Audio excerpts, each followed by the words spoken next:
FNL et opposition politique extra-parlementaire au Burundi, à la suite de la mise sur pied de la feuille de route pour la préparation des élections de 2020. Le gouvernement du Burundi et les partis politiques agréés se sont convenus ce 3 août 2018 à Kayanza sur une feuille de route en vue de la préparation des échéances électorales de 2020.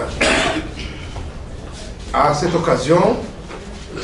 l'opposition politique extra-parlementaire et le parti FNL se réjouissent de la réussite de cette importante étape qui a vu la participation de quasi tous les partis politiques ainsi que la représentation de certains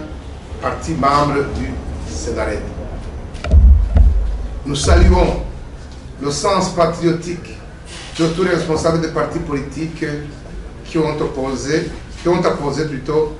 des signatures sur la feuille de route mise sur pied à Kayanza. Nous félicitons également le gouvernement du Burundi, en particulier le ministère de l'Intérieur, du Développement communal et de la formation patriotique qui, en prenant l'initiative d'organiser cette rencontre et en y invitant tous les partis et acteurs politiques concernés par le processus électoral, a témoigné d'un esprit de concertation, d'ouverture et de grande responsabilité. Nous estimons que la réussite de cette étape de Kayanza est due en grande partie à la bonne organisation, mais aussi à la meilleure stratégie des autorités du ministère de l'Intérieur qui ont pris soin de confier à cette rencontre uniquement des acteurs concernés directement par les élections, c'est-à-dire le ministère de l'Intérieur a mis de côté la société civile, les médias qui se réclament apolitiques alors que ce sont des vrais politiciens. Pour nous, la présence d'organisations de la société civile dites apolitiques aurait pu, comme par le passé, entraver la bonne marche de cette rencontre et retarder sans motif valable la mise sur pied de cet effet de route. Pour rappel, ce projet de feuille de route avait été soigneusement préparé durant 2 semaines au mois de décembre 2017 dans la localité d'Ongurdoto, à Arusha en Tanzanie, par l'ensemble des responsables des partis politiques et acteurs politiques œuvrant au Burundi, en présence du facilitateur, le président William Kappa. Les participants dans cette rencontre de Kayanza ont donc entériné les décisions d'Ongurdoto et les ont mis à jour en les adaptant à la nouvelle constitution burundaise. À cet effet, nous demandons à la facilitation et au chef d'État de la communauté des États d'Afrique de l'Est de mettre tout en œuvre pour la mise en application de cette feuille de route largement concertée. Notre parti FNL et l'opposition politique extra-parlementaire sont conscients du rôle très important joué par la médiation sous-régionale et en est très reconnaissant.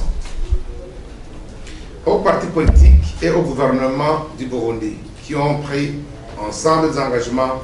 à travers cette feuille de route, nous leur demandons de les respecter et de les mettre en application sans délai. Pour ce faire, nous faisons appel au gouvernement de mettre tout ce qui est en son pouvoir afin de favoriser le retour des réfugiés et des responsables politiques, excepté évidemment ceux qui sont recherchés par la justice pour crimes flagrants, afin de leur permettre de participer au processus, spécialement la mise en place d'un nouveau code électoral.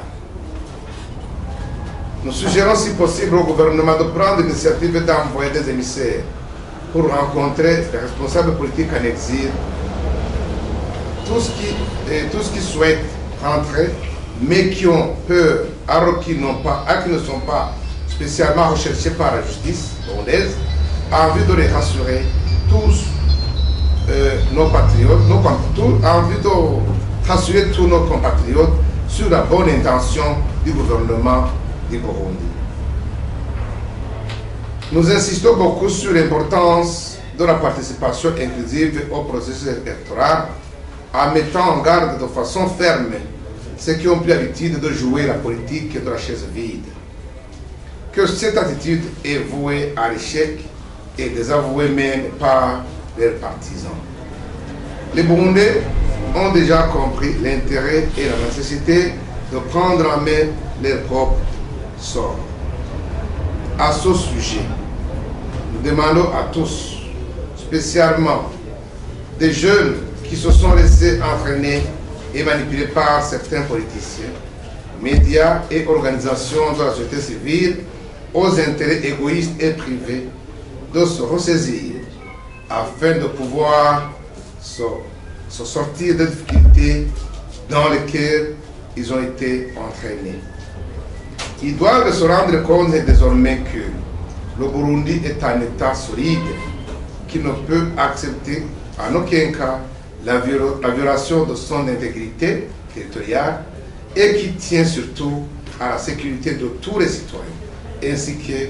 tous ceux qui résident dans notre pays, à condition que ces derniers respectent la loi. Par ailleurs, nous prenons à témoin la communauté internationale, spécialement les institutions et États qui ont décidé des sanctions contre le Burundi sur base de considérations injustes. De noter l'importance de cet effet de route et de réévaluer en conséquence leur position en procédant à l'annulation de ces sanctions. Nous les demandons aussi de contribuer positivement au processus en incitant les politiciens en exil au retour. Pour terminer, nous tenons à remercier très sincèrement les autorités du ministère de l'Intérieur et spécialement les partis politiques qui ont montré un sens élevé de patriotisme et de bonne organisation en réussissant à mettre en place cet effet de route du 3 août 2018. Une étape importante pour la préparation des échéances de 2020. Que vive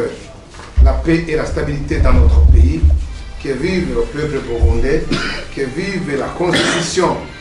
de la République du Burundi, que vive le parti FNR. Je vous remercie.